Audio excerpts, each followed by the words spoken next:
CDCs actually arose out of the civil rights era in this country.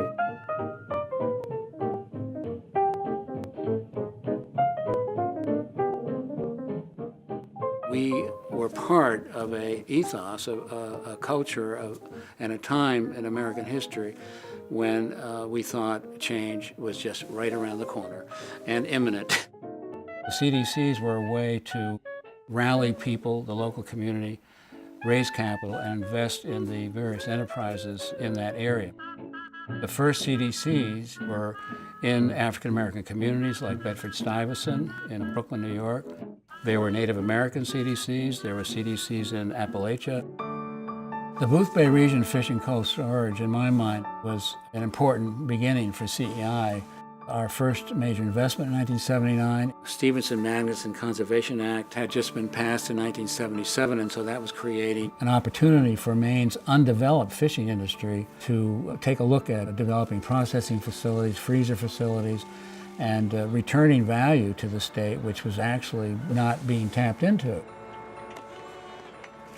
The Boothbay Fish Plant became, for me, the metaphor that symbolized the coming together of public and private sectors, individual investors, government, banks, to rebuild and build a project that had value for a local community. Before you knew it, there was a snowballing effect, and people started to get adjusted to this idea that there was somewhat of an alternative bank that was interested in new ideas, in innovation, in startups. Part of me thinks that CEI is actually the same now as it was in the beginning. In a lot of ways, the work we're doing, investing capital, providing information, and engaging in policy are the constants of our work. Those strategies actually haven't changed.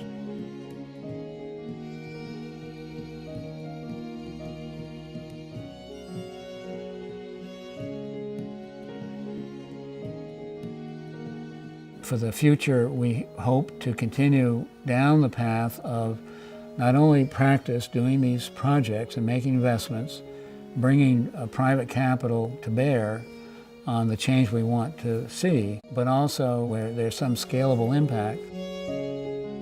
That's why the practitioner part of us is important. That's why capital is important, because in the end, although it's insufficient, it makes the difference in whether the fish plant is going to get built or not.